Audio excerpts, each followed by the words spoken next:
আপনি এই ধরনের ব্যাপারটা কেন মিয়া বলতেছেন? মিয়া এটা কোন ভাষা? এটা মূর্খ মানুষের পরিচয়। আপনি কে? এটা মূর্খ মানুষের পরিচয়। আপনি কে? আপনি কে? আমি পরিচালক মিয়া। আমরাও যাত্রী, আপনি পরিচালক। আপনি দেখতে যান, আপনি টিকিট আছে? ঠিক আছে, ভদ্রতার সাথে কথা বলেন। আপনি চুম্মা দেবো মিয়া। আপনাকে বললাম নম্রতার সাথে কথা বলেন।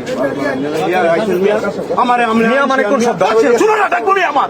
আপনি রে, আপনি আমার টিকিট অভদ্র মানুষ। আপনারা বলছেন না যে ওই দিকতে যান। কত বড় অভদ্র মানুষ চিন্তা করা যায় এগুলো? আমার বস্ত্র সেট করতে আইছে। সিধা হয়ে গেলাম বেরা। করতে আসো। তুই আমার আইন শেখাইতে আসো। আপনি এই ধরনের ব্যাপারটা কেন করতেছেন? এই বিহেভিয়ার কেন করলেন? তুই আমার চাকরি নাকি? টিকিট নাই বেড়া। ফালতু কথা। আপনাদের চরিত্র অনুমোচন হয়ে যাবে, একটু অপেক্ষা করেন। সিধা হয়ে গেলাম বেরা। করতে আসো। তুই আমার আইন শেখাইতে আসো। আপনি এই ধরনের ব্যাপারটা কেন করতেছেন? এই বিহেভিয়ার কেন করলেন? তুই আমার চাকরি নাকি? টিকিট নাই বেড়া। ফালতু কথা। আপনাদের চরিত্র অনুমোচন হয়ে যাবে, একটু